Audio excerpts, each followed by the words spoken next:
En esta oportunidad vamos a hablar sobre la conservación de forrajes para los sistemas de producción de carne.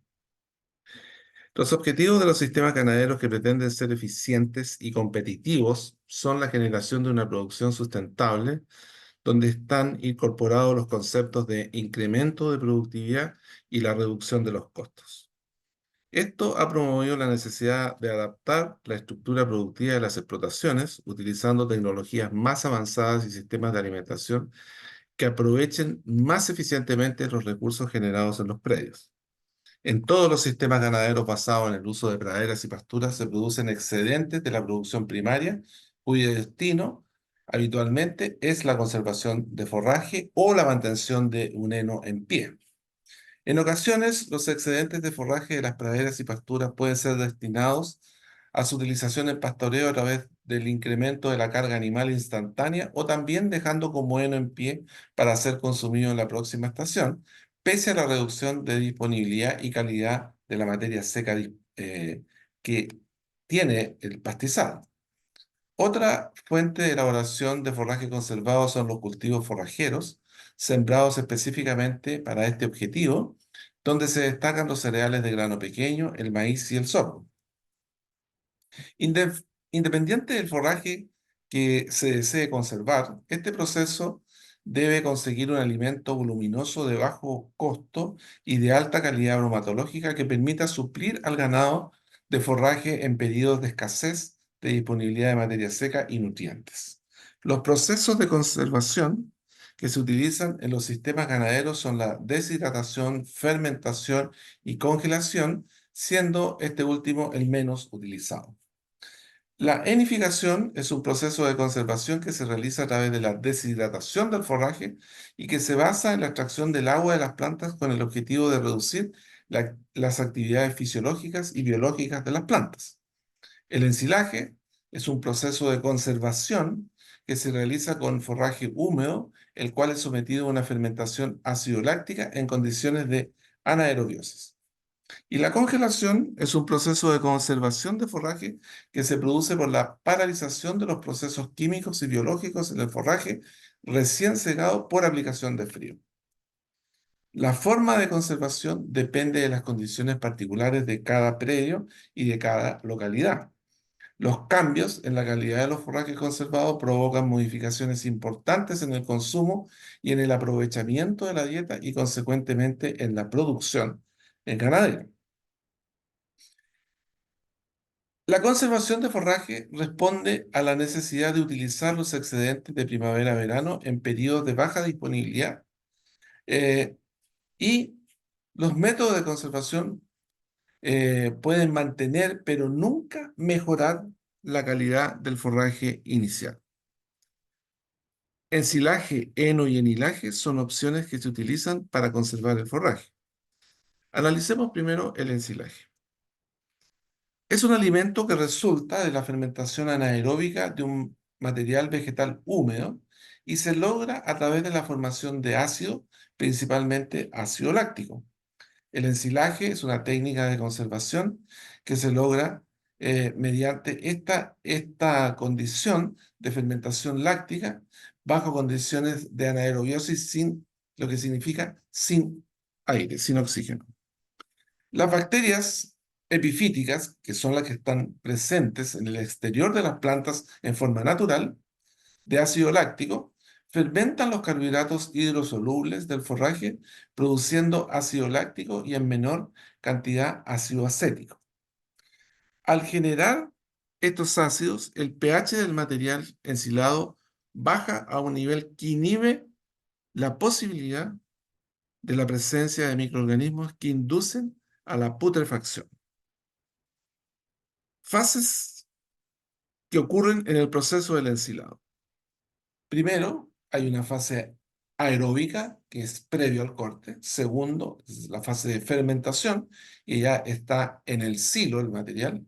Una fase de estabilización y finalmente, cuando uno abre el silo y expone el ensilaje al aire, hay una fase de deterioro aeróbico. La fase aeróbica. La fase aeróbica tiene una duración de solo pocas horas y, y en la fase aeróbica el oxígeno atmosférico presente en la masa vegetal disminuye rápidamente debido a la respiración de los materiales vegetales y a los microorganismos aeróbicos y aeróbicos fermentativos como son las leguminosas y las enterobacterias. La fase de fermentación se inicia al producirse un ambiente anaeróbico. La duración de la fase de fermentación pueden ser varios días o semanas y depende de las características del material ensilado y condiciones de elaboración. La fase estable o de estabilización, mientras se mantenga el ambiente sin aire, sin oxígeno, ocurren muy pocos cambios en el ensilaje y que corresponde a la fase estable. Y la fase de deterioro aeróbico comienza con la apertura del silo y la exposición del ensilaje al aire. Veamos los métodos de elaboración de ensilaje. Existen diferentes formas de desarrollar este proceso. Los métodos se dividen en dos grandes grupos, el corte directo y premarchito. Este es el corte directo y este es el premarchito. Eh, y vamos a analizar primero el ensilaje de corte directo. El ensilaje de corte directo supone que las plantas se cortan, pican, trasladan y almacenan en el silo sin modificar su contenido de humedad. El pasto es cortado por impacto a través de un sinfín. El forraje es desviado hacia las cuchillas picadoras del repicador. Ahí está el repicador, que lo impulsa a la pluma. Esta es la pluma, desde donde el material picado es expulsado al exterior, es decir, al carro que lo va a transportar al silo. Acá está la máquina que por impacto, las cuchillas que por impacto van cortando el forraje. El pasto es depositado en un carro de arrastre con barandas móviles o en tolvas de descarga automática que permiten una mayor velocidad de trabajo. La descarga sobre el silo, eh, en ese proceso se intenta esparcir en forma homogénea el forraje para reducir las labores manuales y el material en el silo es esparcido para iniciar el proceso de compactación que tiene como principal función extraer el aire y permitir las condiciones de anaeróbicas del ensilaje. Para lograr una adecuada compactación, la lámina de forraje que debe compactar la máquina no debe superar los 10 centímetros de altura. Ahora, analicemos el proceso de un ensilaje predeshidratado o comúnmente denominado premarchito. En este sistema se utilizan forrajes de alta calidad donde las plantas se encuentran en estado vegetativo o inicio de floración y espigadura y el porcentaje de materia seca es inferior a 25%. En el anterior, en el ensilaje de corte directo, las plantas necesariamente tienen que tener un porcentaje de materia seca superior al 20%. El proceso se inicia con el corte del forraje con una máquina segadora que puede o no tener acondicionador y para extraer el agua del rocío y acelerar el proceso de secado, el forraje es removido con un rastrillo, normalmente denominado rastrillo pateador, y que remueve esa capa superficial de rocío que tienen las plantas, sobre todo aquellas que se han cortado durante la mañana y que tienen algo de rocío. Con el forraje predeshidratado, expuesto al sol, ¿no es cierto? El rastrillo hilerador genera franjas de forraje para ser cosechadas.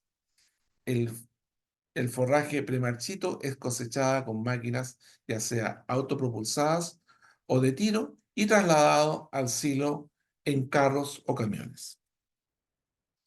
Este forraje es almacenado, compactado y sellado en el silo, desde donde no saldrán efluentes, es decir, estos contenidos celulares, esta parte líquida que en los ensilajes de corte directo, sobre todo aquellos que tienen menos de 25% de materia seca, escurren afuera del silo, que son efluentes altamente contaminantes. Tipos de silos.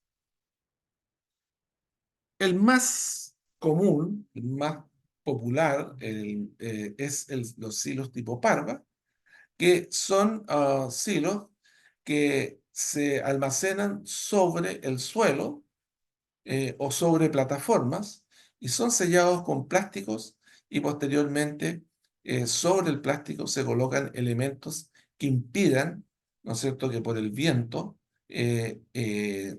se salga plástico sellador que impide la salida del aire, o sea, que impide el ingreso de aire, perdón. El silo zanja es una zanja que se eh, desarrolla, que se elabora en un sector de alguna loma, algún cerrito pequeño, ¿no es cierto? Desde donde uno extrae el material y queda una zanja donde se deposita el material a ensilar. El silo búnker o canadiense es un silo que se elabora con paredes, ya sea de madera o cemento, o concreto, digamos, y que es muy popular, digamos, en los sistemas intensivos. El silo búnker pueden ser silos muy grandes, como el que se aprecia a mano izquierda, acá, o aquí más pequeños, como es este elaborado con paredes de madera, y donde se observa que el ensilaje elaborado es un ensilaje que tiene un porcentaje de materia seca inferior a 25%, dado que los efluentes están a la vista. Los hilos techados prácticamente no existen en nuestro país, son muy pocos los lugares donde hay, pero existe, hay algunos, pero son muy pocos, que tienen por objetivo mantener el ensilaje protegido del invierno del periodo de lluvias. Con lo cual, cuando se abre el silo y se expone la cara al aire, no cae agua sobre este material y por lo tanto no aumenta el contenido de humedad del ensilaje que se le da a los animales. Se mantiene el material. El silo Torre es un silo que hoy solamente existen como algo histórico en los campos. No se utiliza, no se utiliza. Elaborarlo es extremadamente caro y no se utiliza por el peligro que tiene porque ya las paredes, muchos se han derrumbado porque ya las paredes ya no soportan, digamos, el peso, la presión del ensilaje en su interior. Bien, veamos ahora otra forma de conservación que es el enilaje. La deshidratación del forraje alcanza valores de materia seca superiores a 35% e inferiores a 45%. Recuerden ustedes que un ensilaje de corte directo, normalmente, en el caso de praderas y pasturas, tiene un contenido de materia seca que va desde el 20 al 25%, un ensilaje premarchito de 25 a 35% y un enilaje de 35 a 45%. Ahora, existen particularidades en el corte directo, como por ejemplo el ensilaje de sorgo o el ensilaje de maíz, cuyo nivel de materia seca es superior a 30% y es de corte directo, obviamente. También los ensilajes de cebada o los ensilajes de trigo también pueden tener niveles superiores a 25% y no son premarchitos. Bueno, el enilaje se puede almacenar en todas las opciones de silos disponibles en el mercado.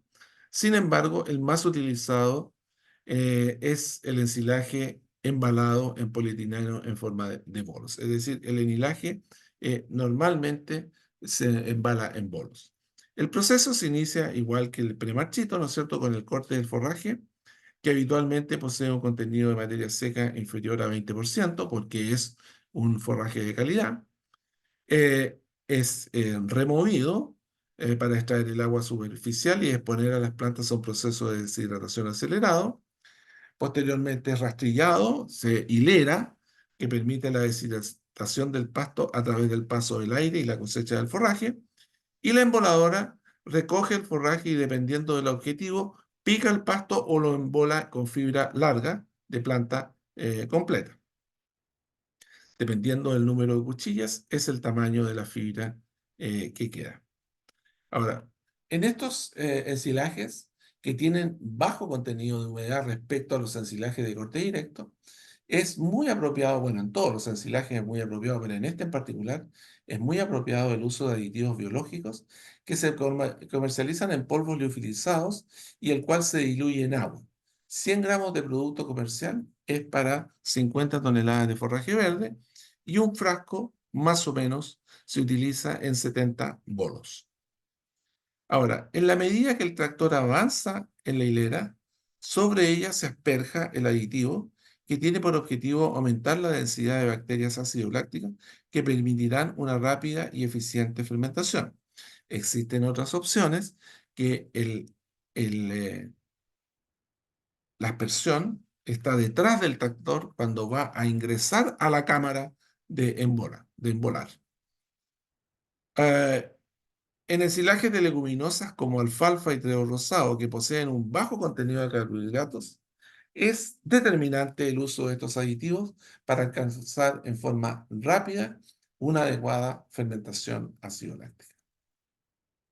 En el interior de la cámara se forma el bolo, el cual es primariamente cubierto por una malla que mantiene la forma del bolo. Hoy día existen cámaras que no utilizan malla, es decir, reducen el uso del plástico, sino que el mismo plástico hacen dos vueltas interiores con el plástico y eso evita el uso de la malla. Ahora, aquí está la máquina emboladora y la máquina emboladora y selladora. Existen estos dos tipos, solamente es un tema de costo, es un tema de costo. El primero necesita la máquina emboladora, necesita la máquina selladora, y en este otro caso la máquina embola y sella es una sola máquina. Finalizado este proceso, la máquina lo expulsa para ser sellado con el polietileno estirable.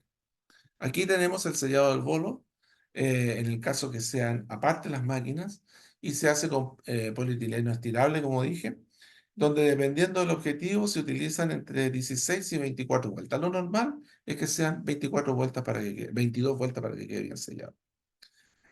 Un rollo de polietileno estirable se utiliza en 20 bolos y un rollo de malla alcanza para envolver 300 bolos aproximadamente. Ahora, previo al uso de cada producto, se debe leer muy bien las instrucciones que indican el grado de estiramiento y condiciones de manejo y almacenamiento de estos productos. Ahora, las máquinas cosechadoras, emboladoras y selladoras, obviamente que son más eficientes en el uso del tiempo y del equipo de cosecha. Aquí podemos observar la máquina que está sellando y también está embolando, está desarrollando los dos procesos a la vez. Ahí está el proceso de sellar. Los rollos de polietileno estirable se ubican en los pilares laterales que giran y envuelven el bolo hasta dejarlo completamente sellado. A eso me refiero a las 22 vueltas. Con el bolo sellado, la máquina lo expulsa y localiza en el suelo en forma ordenada para su traslado al área de almacenamiento. El bolo es un volumen de forraje entre 400 y 900 kilos, normalmente 600 a 650 kilos, envuelto por varias capas de polietileno estirable, ya lo mencionamos, que permite sellar y evitar el ingreso de aire a su interior. Aquí tenemos un ensilaje de cebada, planta entera con 45% de materia seca, y aquí un ensilaje de alfalfa, eh, el cual se cortó en estado de inicio de floración. Bueno, el volumen de un bolo normal, porque eh, existen bolos más pequeños, pero el más utilizado es entre 1 a 1,2 metros cúbicos. Su peso, tal como ofrecido, es entre 550 a 650 kilos de materia verde y dependiendo del porcentaje de materia seca del material, va a tener un peso en materia seca de 200 220, incluso puede llegar hasta 240 kilos de materia seca del bolo. El traslado y el movimiento del bolo para su almacenamiento puede causar pérdidas irreparables para el forraje almacenado. Y eso va a depender exclusivamente, no de la maquinaria, porque toda la maquinaria está adaptada para hacer un buen traslado, sino que del operador, de la forma, del el cuidado que tiene el operador al eh, mover y trasladar los bolos hacia los carros y luego almacenarlos en la plataforma de almacenamiento. Existen normas de almacenamiento que deben ser respetadas para mantener en forma adecuada el bolo hasta su entrega al ganado. Y una de las normas es que no superar las tres capas, los tres bolos hacia arriba, no superar eso. Por eso puse el cuarto aquí para ver que esto es lo que no hay que hacer. Y la otra cosa es que una observación visual importante a considerar es que si el bolo presenta sobre 35% de materia seca, eh, el bolo va a quedar perfectamente elaborado, ¿no es cierto? Con sus cantos muy bien definidos y su forma muy bien definida. Cuando el valor es menor a 35, el bolo empieza a aplastarse y empieza a generar un producto totalmente desuniforme, desuniforme. La uniformidad del bolo indica el contenido de materia seca. Cuando es perfecto, tiene sobre 40% de materia seca. Cuando es perfecto, es sobre 40. Cuando los cantos son más o menos redondeados, está entre 35 y 40%. El ensilaje en bolo es de fácil manejo y se incluye en las en raciones totalmente mezcladas habitualmente. Y esta ración, por supuesto, se entrega al ganado ya sea en el momento en la estabulación o también en potrero. Aquí podemos ver la entrega de un enilaje para suplementación del ganado en invierno con un anillo este es un enilaje de cebada. Ahora, una de las ventajas de este tipo de ensilaje, que es un enilaje, es la opción de comercialización. Antiguamente, el ensilaje era muy difícil de comercializar, dado que un ensilaje en parva, en búnker o en zanja o en torre, eh, tendría que trasladarlo la persona en camiones hacia el lugar de utilización, lo cual significaba, ¿no es cierto?, pérdidas importantes por la exposición del producto y por el tiempo desde la extracción hasta la entrega. Hoy día el ensilaje el enilaje en bolo es un producto netamente comercializable que puede ser comercializado sin taparlo, digamos, aquí la fotografía muestra eso, ¿no es cierto? Que con lluvia, que con la lluvia no hay ningún problema, digamos, de comercializarlo y de trasladar. Aquí también tenemos ensilajes embalados en manga, que son ensilajes que sobre todo en Argentina se utiliza mucho el autoconsumo, en donde el animal se abre la manga y va comiendo, ¿no es cierto?, sin tener necesidad de extraerlo y llevarlo al comedero. Bueno, especies susceptibles de ser ensiladas. En el conjunto de especies gramíneas forrajeras, las especies con mayor aptitud para desarrollar procesos de ensilaje son aquellas que corresponden a las especies de rotación corta. Recuerden ustedes, las pallicas anuales, bianuales e híbridas.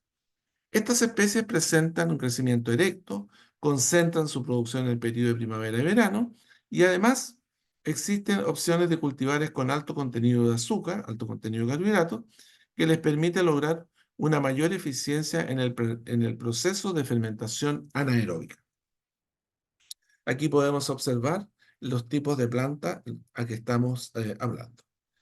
En el grupo de las leguminosas para hacer ensilaje, se prefieren las especies de crecimiento erecto, que habitualmente son de rotación, y las opciones son diversas, entre las cuales se destaca la alfalfa como primera opción, ¿no es cierto? el trébol rosado, el trébol alejandrino, el trébol encarnado, la arveja, la vicia, el lupino y las habas. Aquí podemos ver el trébol alejandrino, la alfalfa, el trébol rosado y el trébol encarnado. Ahora, un grupo importante de especies destinadas a ensilaje corresponde a los cereales, donde el más relevante es el maíz. Y otras opciones son el trigo, triticales, centeno, avena, cebada y sol. Eh, Todos los cereales para hacer ensilaje eh, tienen que tener una condición de volumen, una relación volumen-calidad interesante.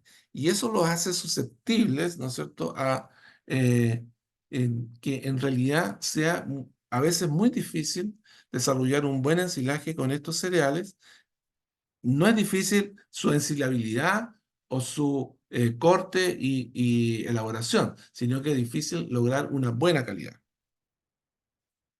Menos utilizados y quizás más desconocidos como opción de ensilaje son el follaje de topinambur, residuos de alcachofa y otras hortalizas. Además, existen ensilajes de desecho de los procesamientos industriales, entre los cuales se encuentran los residuos de pescado, la tomasa, etc. Aquí el topinambur. Periodo de rezago. El periodo de rezago corresponde a los días en que praderas y pasturas no son intervenidas con pastoreo o corte para permitir crecer, desarrollar y acumular materia seca a las plantas constituyentes del pastizal. Dependiendo del tiempo de rezago, es el volumen de forraje que es posible cosechar con un valor nutritivo determinado. El momento de cosecha es un factor determinante, eh, dado que tiene relación con las condiciones del tiempo y en al menos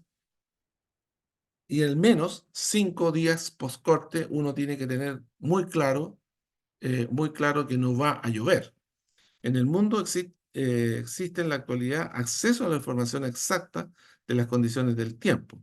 Este no es un factor que debe quedar al azar dentro del proceso de la elaboración del ensilaje y no se debe correr riesgo cuando las condiciones climáticas son dudosas o inestables. Las pérdidas por lluvia son mayores a las pérdidas originadas por el retraso en el corte que supone avance en el estado fenológico de las plantas. Y ese es un punto muy importante a considerar. Eh, si uno busca, ¿no es cierto?, a nivel de las redes, va a encontrar con facilidad la predicción y con mucha precisión la predicción del tiempo. La determinación del momento de corte debe responder a la perfecta ecuación entre el volumen esperado y la calidad del forraje a cosechar.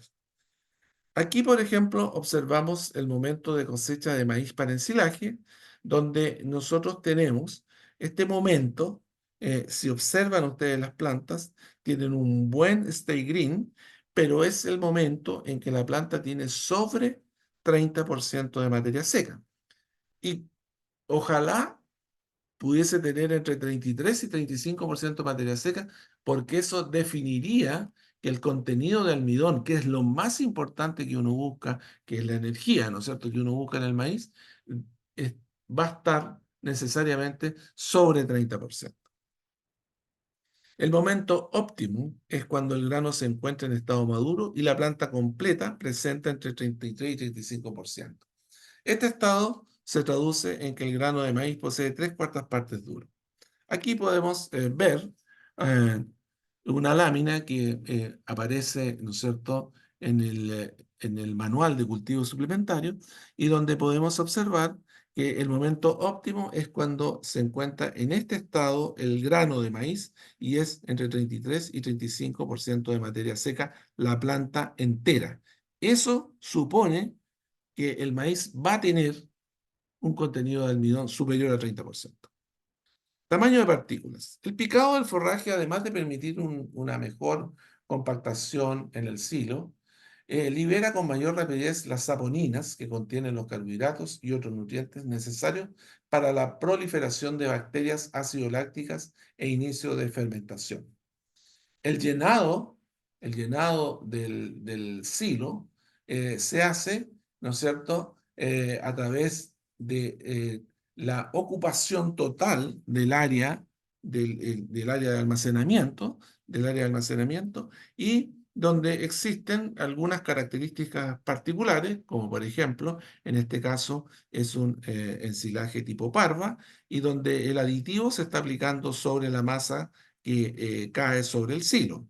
En este otro caso, la masa ya viene con su aditivo y los tractores deben subir para eh, almacenar el forraje. En este otro caso, que es una zanja, el tractor baja solamente, no sube, o sea, no necesita tanta energía para subir el forraje al silo, sino que baja desde la parte alta de la zanja hacia abajo, y en este caso una parva que es bastante plana, que permite la subida de este tipo de camión. El tiempo de llenado de un silo está directamente relacionado con la capacidad de compactación. Aquí está la clave. Si uno regula la compactación, uno logra una, un ensilaje de alta calidad. Nunca se debe acelerar el proceso de llenado para favorecer la velocidad de cosecha. Eso es un error. Es evidente que un prestador de servicio quiere cosechar más en menos tiempo, pero esto va en contra de la calidad de la compactación. Es ideal que los silos queden terminados en menos de 12 horas, y para ello se debe tener la suficiente maquinaria de colecta, transporte, esparcido y compactación. Pero lo que limita todo el sistema es la compactación. Toda la maquinaria del proceso debe estar relacionada con la capacidad de los ensilajes, y siempre el llenado de los ensilajes se retrasa cuando los niveles de materia seca son altos y la fibra larga. ¿Por qué? Porque cuesta mucho compactar. Aditivos biológicos. Los aditivos biológicos son fundamentales hoy día en el desarrollo de buenos ensilajes. Los aditivos biológicos están constituidos por bacterias homofermentativas y heterofermentativas, donde las principales son Lactobacillus plantarum y Lactobacillus buccineri, que en general poseen actuaciones diferidas en el proceso del ensilaje, y en general existen poblaciones distintas. El proceso de acidificación de la masa del ensilaje se inicia con la intervención de la bacteria homofermentativa Lactobacillus plantarum, que coloniza el forraje fresco en forma rápida y competitiva, fermentando una alta diversidad de sustratos. En forma simultánea, pero con mayor presencia en etapas posteriores a la acción del Lactobacillus plantarum, se encuentra la acción de la bacteria heterofermentativa Lactobacillus buccineri, que domina el sistema hasta el final, debido a su mayor tolerancia al ácido acético que se produce en la fermentación. Y en forma natural, las plantas ensiladas poseen estas bacterias, pero su concentración y eficiencia se supone menor al de las bacterias contenidas en los aditivos biológicos construidos por el hombre para este proceso. La adición del aditivo biológico a los ensilajes permite acelerar el proceso de fermentación ácido-láctica, accediendo en forma rápida a la estabilización de la masa y reduciendo las pérdidas por proteólisis e hidrólisis habituales que se desarrollan en los ensilajes de lenta y mala fermentación. Los aditivos para ensilaje se utilizan para mejorar la recuperación de nutrientes, prolongar la estabilidad aeróbica y en algunos casos mejorar el rendimiento animal. Este propósito se logra a través de la inhibición del crecimiento de microorganismos indeseables, que evita el deterioro del forraje y minimiza las pérdidas de nutrientes y energía. Los aditivos, aun siendo muy eficientes, no solucionan todos los problemas generados en la producción de ensilaje, como son la elaboración con material de mala calidad, altos y bajos contenidos de materia seca en el forraje, presencia de tierra en el ensilaje, mala compactación y sellado, entre otros. Es decir, este ensilaje que está en la fotografía, un aditivo biológico, por muy bueno que sea, no va a lograr solucionar el problema que tuvo en su origen, que fue, ¿no es cierto?, eh, un ensilaje primero con alto contenido de humedad y segundo, mal compactado. En el mundo existe una alta oferta de aditivos para ensilaje que presentan una amplia gama de bacterias, ácido lácticas y enzimas de alta eficiencia que permiten acelerar el proceso de fermentación y reducir las pérdidas durante el proceso de elaboración y estabilización. La definición del tipo de aditivo a utilizar está directamente relacionada con el tipo de forraje, especie de estado fenológico, con la forma de elaboración, el tipo de silo, las especies de bacterias, la concentración en el aditivo y el costo del producto por tonelada de forraje ensilado. Todos los aditivos biológicos que se comercializan en el país son de calidad reconocida a nivel mundial y en su mayoría poseen cepas de bacterias de última generación. La calidad se prolonga según la viabilidad del producto, por ello, antes de utilizarlo, se debe verificar en forma estricta la fecha de vencimiento y las condiciones de almacenamiento del producto. La utilización de aditivos biológicos en los diferentes forrajes que se conservan permite aumentar entre 2 a 3 veces la concentración de ácido láctico en los ensilajes respecto a los forrajes ensilados en forma natural. Esto permite contar con un forraje conservado estabilizado en menor tiempo y de calidad superior al producto naturalmente fermentado. En la elección del aditivo hay que considerar el tipo de bacterias que posee y su concentración. En todos los ensilajes es necesario contar con la bacteria Homo fermentativo Lactobacillus plantarum. Aquellos que sufrirán una exposición aeróbica prolongada, es absolutamente necesario que incluyan además la bacteria heterofermentativa Lactobacillus buchineri, que permitirá la reducción del impacto aeróbico. Aquí un listado, digamos, de diferentes aditivos que se comercializan en el país con la cantidad de una unidad deformadora de colonias por gramo de forraje que tiene cada uno, es decir, su concentración y las bacterias que ellas poseen. Aquí para maíz y cereales y este es para praderas y pasturas. Compactación de los ensilajes. Bueno, una vez que ya tenemos el forraje arriba del carro con su aditivo, eh, el, el forraje es llevado al silo y aquí es descargado para iniciar el proceso de compactación. Y como ya mencionamos anteriormente, la capa superficial que debe dejar el camión o el carro sobre el ensilaje debe ser una capa que se debe homogeneizar a 10 centímetros para que los tractores compactadores, que son los que se están moviendo el ensilaje, sobre el ensilaje, permita generar una extracción total, una extracción lo más posible del aire y con lo cual se logra una mejor compactación. El objetivo es eliminar la máxima cantidad de aire con el mayor peso y fuerza posible para proporcionar el mejor entorno y rápida fermentación. La capa de compactación debe ser de altura inferior a 10 centímetros. Capa con mayores alturas reduce la eficiencia de compactación y no es adecuado el uso de tractores de doble rueda, dado que reducen en un 50% la presión ejercida sobre el ensilaje. Ahora, en la compactación se busca lograr una densidad que logre el ensilaje, una densidad superior a 250 kilos de materia seca por metro cúbico.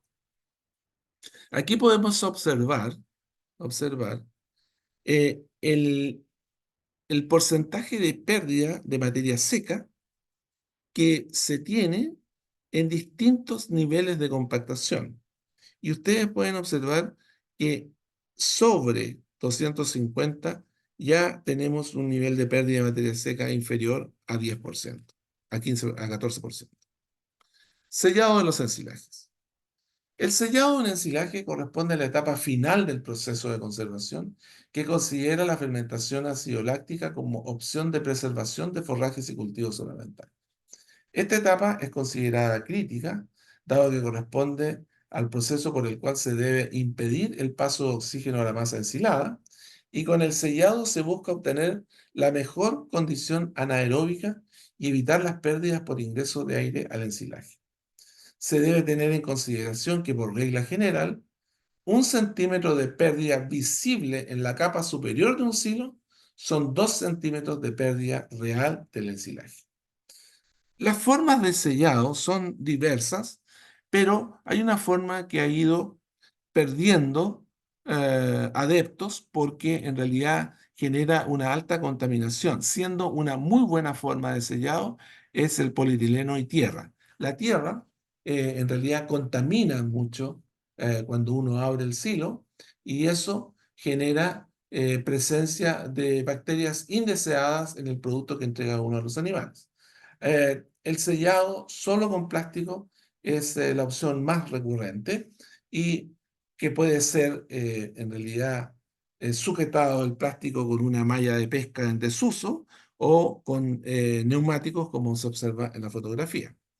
Aquí tenemos un sellado con plástico, neumáticos y protegidos con un techo. De la calidad del sellado depende la mantención de la anaerobiosis en el interior del silo. Así, con el sellado se busca obtener la mejor condición anaeróbica y evitar las pérdidas por ingreso de aire. Se debe tener en consideración que por regla general 1 centímetro de visible de la capa superior son 2 centímetros en el interior. Entonces, esto lo revido porque resulta que es muy importante y es muy relevante en el porcentaje de pérdida que uno logra, que uno puede tener en su ensilaje. Eh, bueno, al evitar las pérdidas por respiración que se generan en las primeras horas post finalizado del forraje, en la generación de un buen sellado, el tamaño de partículas al ensilar es importante. Partículas largas generan una mayor dificultad en el sellado debido a que forman bolsas de aire que son fuentes de producción de levaduras y hongos. El elemento más utilizado en el proceso de sellado es el plástico, que se ubica en la parte superior y paredes laterales en capas traslapadas en al menos 2 metros. Sobre el plástico se ubican elementos, como ya lo vimos, pesados que evitan el movimiento del plástico y permiten mantener la compactación en las capas superiores del ensilaje. El grosor del plástico se mide en micras o micrones y en el mercado existen plásticos que poseen 125, 110, 80 o 45 micras. Ubicar una barrera que impide el paso del oxígeno permite proteger en al menos 1 metro de profundidad, que puede representar el 30% del total del ensilaje almacenado. Un plástico que habitualmente es utilizado en los ensilajes es el de grosor 125 micras y permite el paso de una proporción de oxígeno al interior del silo generando pérdidas en la capa superior. El uso de doble capa de plástico reduce en un 50% las pérdidas que se generan al usar solo una capa en la superficie superior de los ensilajes. Por eso es muy recomendable el uso de doble capa. También existen otras opciones que son un poquito más costosas, pero que tienen más tecnología como el Oxygen Barrier Film, que es el Silo Barrier, que es una película clara de 45 micrones que reduce 100 veces el ingreso del oxígeno respecto al plástico normal, y este producto reduce las pérdidas en superficie en al menos un 95%.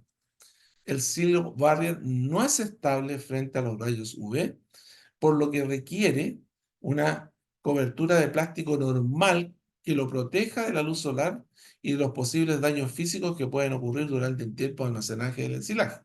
Y así se coloca el silo barrier, que es como una luza plast, ¿no es cierto? Y sobre él el plástico de 125 micras.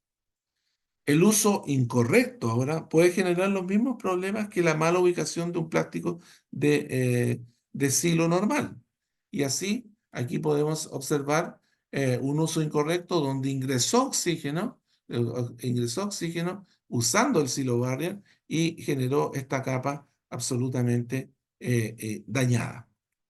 Aquí tenemos un sellado correcto y un sellado incorrecto. Aquí es tanta la temperatura que produce esa carbonización. En este caso, en el sellado incorrecto, fue el ingreso de oxígeno por un mal sellado al final al final del silo, es decir, en la base con el suelo, ingresó aire y generó esta situación. Sujeción del plástico sobre el silo. Bueno, independiente de la lámina de plástico que se utilice, es absolutamente necesario considerar la ubicación de elementos pesados en las áreas laterales de los plásticos para evitar el ingreso de aire. Si no se verifica, las láminas sellantes no podrán cumplir con su función de evitar el paso de oxígeno y se desarrollarán fermentaciones y putrefacciones no deseadas en la capa superior.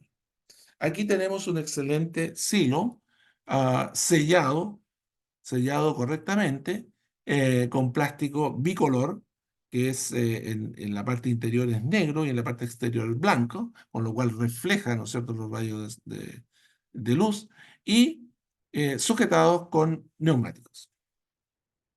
El elemento pesado más utilizado y efectivo en el sellado de los ensilajes es la tierra.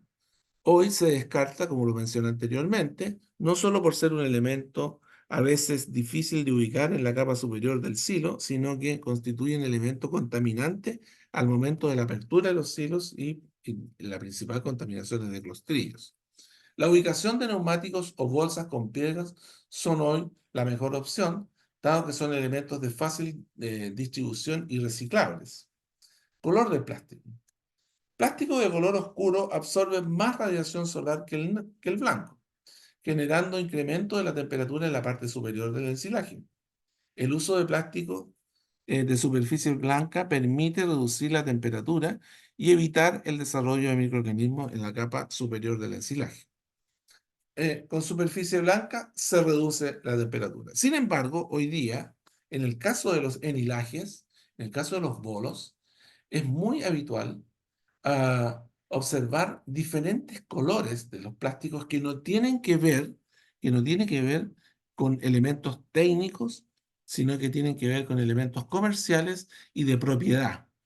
Hay empresas que mandan que anualmente cambian sus colores y que sean colores muy distintivos, de manera de que si existe alguna sustracción de bolos del campo, se sabe inmediatamente dónde están por ese colorido especial que tienen.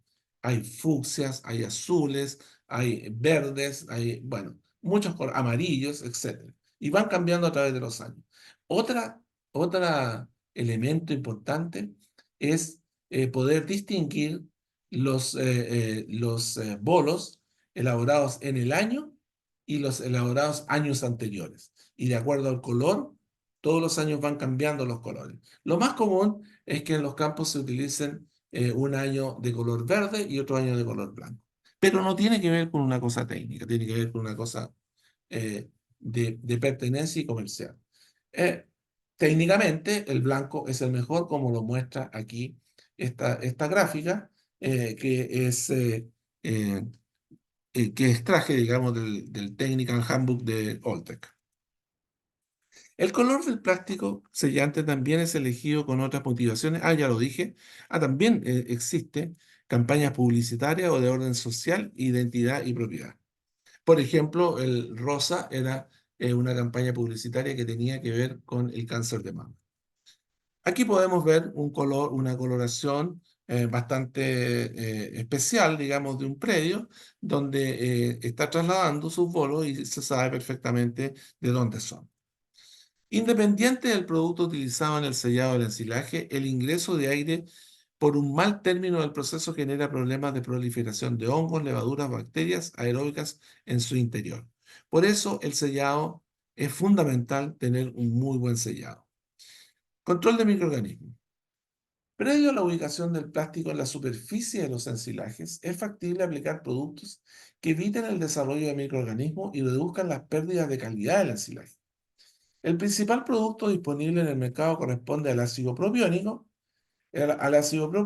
pero también podría ser la aplicación de sal común.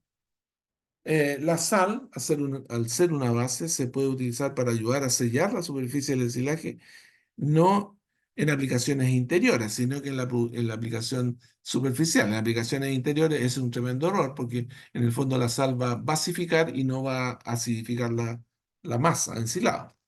La aplicación en el interior genera un efecto absolutamente negativo en el proceso de acidificación que se produce por la fermentación ácido láctica.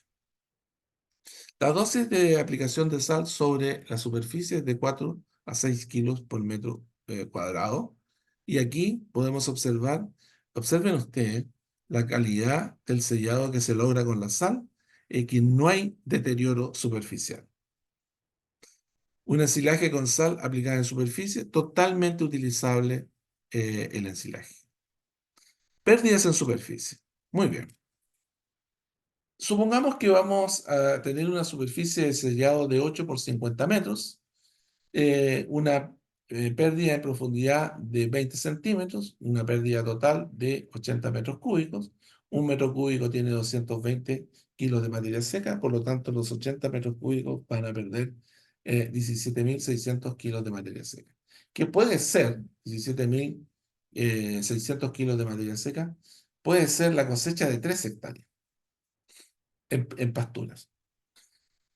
Ahora, con el uso de la termografía infrarroja, las pérdidas pasan a ser visibles y se puede seleccionar el área de uso de los ensilajes de acuerdo a un mapa construido por una cámara infrarroja. Existen cámaras termográficas que se acoplan a los celulares, a los móviles, digamos, con las que es posible obtener una visión rápida del deterioro superficial de los ensilajes. Aquí podemos ver una marca, un tipo de cámara termográfica que se adiciona a un celular. Y así nos da fácilmente, podemos observar las áreas de alta actividad y mayor temperatura, lo que significa que son áreas que están siendo afectadas del punto de vista, tienen deterioro aeróbico. Eh, con ello se logra, con ello se logra ver cuáles son las áreas con deterioro y cuáles son las áreas de mayor calidad. Aquí, por ejemplo, un ensilaje de mala consistencia con bolsas de calentamiento activo pueden ser observadas fácilmente y determina ahí la temperatura que tienen. Ustedes la pueden observar. Aquí un ensilaje tratado con aditivo biológico que contiene la cepa de Lactobacillus buccineri, bastante frío, es decir, un ensilaje de muy buena calidad. Apertura de los silos. Bien, el momento de la apertura de un ensilaje es siempre una disyuntiva para asesores técnicos, administradores y operadores. La pregunta recurrente es, ¿cuánto tiempo después de sellado el ensilaje se puede abrir? Pues bien, el ensilaje se debe abrir una vez que el producto ensilado esté estabilizado y el proceso de fermentación ácido-láctica haya finalizado. En la mayoría de las especies forrajeras se menciona que entre 20 y 30 días se encuentran listos para su utilización. Ahora, existen casos especiales, como es el ensilaje de maíz, donde la prolamina y la apertura del silo tiene que ver. ¿Qué es lo que es? En el maíz la situación es diferente, dado que el momento de la apertura debe ser al menos 60 días posellado, es decir, el doble de lo mencionado anteriormente. Este tiempo mínimo para lograr una mejor digestibilidad de la materia seca y del almidón presente en el maíz. La ceína, o también denominada prolamina, es hasta un 60% de la proteína del maíz y esta es la que mantiene ligados los gránulos de almidón sin permitir su liberación. Entonces, a partir de 2 meses, la matriz proteica se degrada, liberando el almidón, permitiendo así una mejor disponibilidad y digestibilidad de este. La digestibilidad de materia seca, FDN y almidón aumentan hasta los 6 meses después de elaborar un ensilaje de maíz y el ácido láctico alcanza su máximo nivel a los 4 meses de elaborado. Pérdidas no previstas. Las pérdidas no previstas son diversas, como por ejemplo el ingreso de animales, en este caso un animal del fondo, del predio, digamos, y que rompe el ensilaje, el enilaje y consume. Y esto es habitual que suceda en los campos donde realmente existe no un descuido, sino que simplemente a veces falta, a los animales les falta alimentación, les falta comer lo suficiente diariamente y ellos buscan hasta que rompen los cercos e ingresan a los lugares de almacenamiento de los ensilajes. Aquí, por ejemplo, un lugar donde ingresaron los animales y rompieron el enilaje desarrollado en el predio. Veamos la enificación. El heno se define, que es otra forma de conservación, ya lo mencionamos anteriormente. El heno se define como un forraje que puede ser almacenado en condiciones aeróbicas ahora. Todo lo contrario a lo anterior, aquí es aeróbica, con una humedad inferior al 15%, es decir, que tiene un contenido de materia seca superior al 85%. El ensilaje, recuerden que llega hasta el 45%. Este tiene superior al 85%. La enificación es un proceso que es de secado al sol, a que se someten los forrajes que no se consumen en verde. La operación principal de la producción de heno es la reducción del contenido de humedad del forraje cortado desde un 30 a 90%, puede ser que tenga un 10% de materia seca o un 30% de materia seca inicial, a un nivel inferior a 15% de humedad. Proceso muy dependiente de las condiciones climáticas y que necesita capacidad técnica y buen criterio para su ejecución. La disminución de la humedad reduce el proceso de respiración y permite la conservación de los nutrientes de las plantas por un periodo prolongado. Los factores que influyen en el proceso de pérdida de humedad para la producción de heno están relacionados con el tipo de forraje, condiciones climáticas, gestión de elaboración. Tipo de forraje. En el tipo de forraje, el grosor del tallo y la serosidad de la cutícula son elementos fundamentales. Las características físicas de las plantas afectan el proceso de secado y a medida que aumenta el espesor del tallo, el proceso de secado se ralentiza. Y es por eso, por ejemplo, que nosotros en las zonas templadas es muy difícil desarrollar un buen heno de alfalfa, porque existe una diferenciación muy grande en el secado entre el tallo y la hoja. La hoja se seca rápidamente y el tallo es muy lento en secado. Por lo tanto, al remover la planta, tratando de hacer un buen heno, al remover la planta, la hoja se cae con facilidad y se pierde la calidad que está en la hoja. A mayor grosor existe mayor distancia radial desde el núcleo del vástago a la epidermis, donde el agua debe salir de la planta. Entonces es difícil secar un tallo grueso y plantas con cutícula cerosa, impermeables que impiden el proceso de pérdida de agua. Las gramíneas tienden a secarse más rápido que las leguminosas, es lo que hablábamos anteriormente. Lo mismo le pasa al trébol rosado. Las diferencias en las tasas de secado entre las especies forrajeras son en su mayoría una consecuencia de la relación peso y superficie de exposición al aire. Forrajes con mayor proporción de hojas se secan más rápido porque las hojas poseen mayor superficie de exposición que los tallos. Las condiciones climáticas. Las condiciones climáticas son fundamentales para definir y decidir el momento de corte y deshidratación. La variable más impredecible para hacer frente a la hora de elaborar heno es el clima, indudablemente.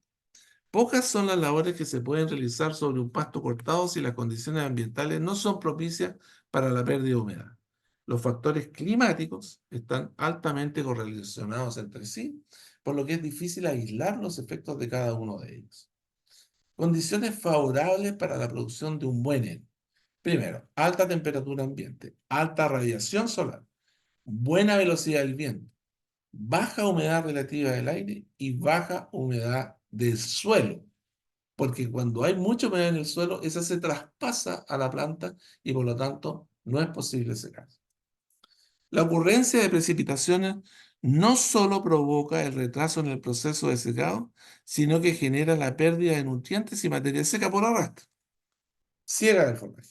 El primer parámetro a considerar para lograr una adecuada calidad y cantidad de forraje es el momento de corte. Es decir, ¿en qué momento cortamos?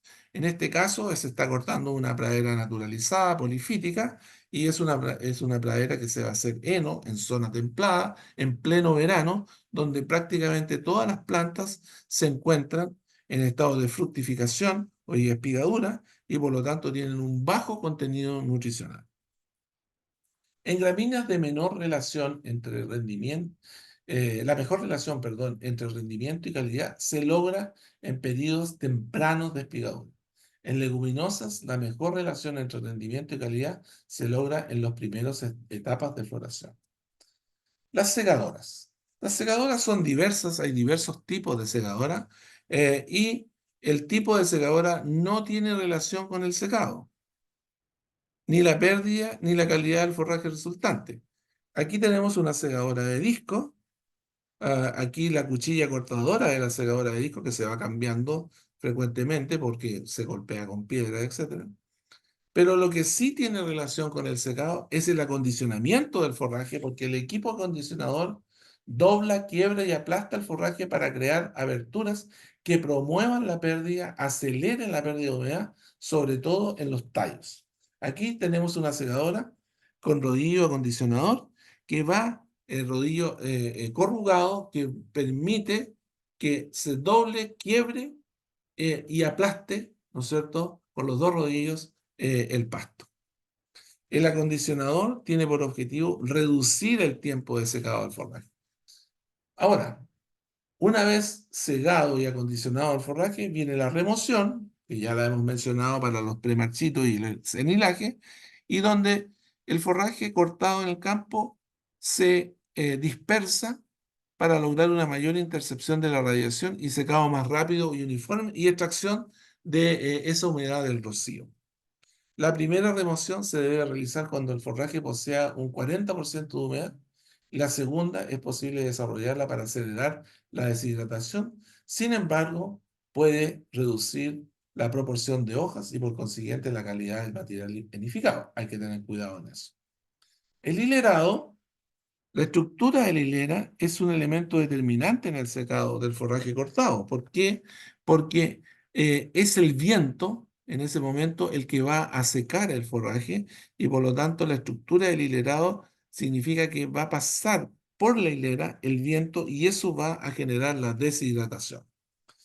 Y el rastrillado corresponde al hilerado final, donde el forraje está listo para el empaque con la humedad objetivo. Ahí se va rastrillando, ¿no es cierto?, para empacar. Este es un mal heno, indudablemente de mala calidad, porque es un heno hecho en la zona templada, en verano y con un material totalmente maduro.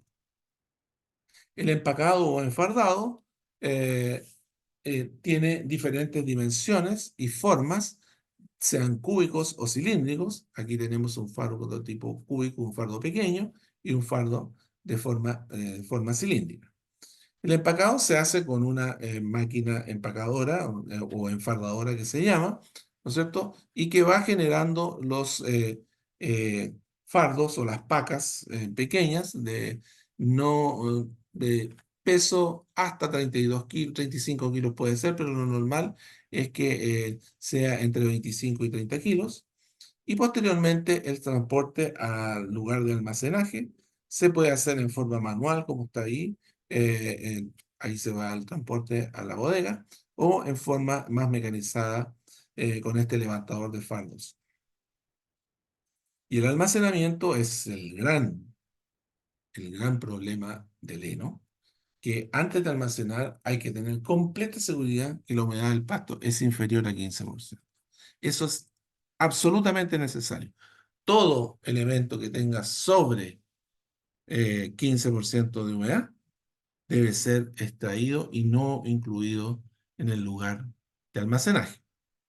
Los fardos, ¿no es cierto?, tienen que ser cosechados y almacenados rápidamente para que no vayan captando humedad del ambiente.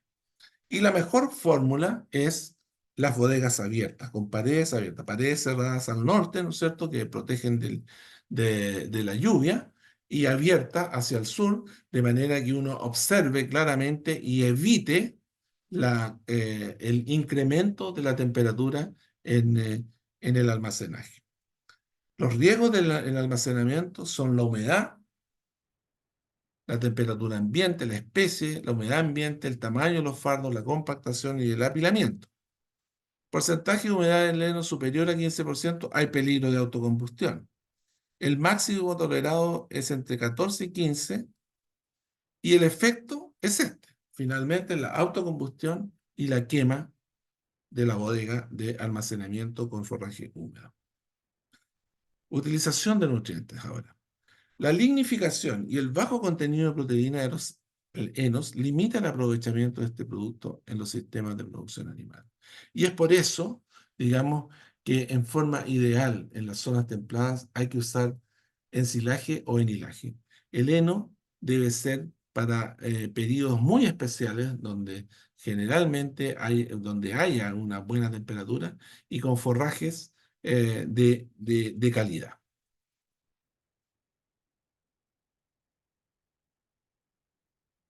Es así, digamos, como finalizamos esta presentación.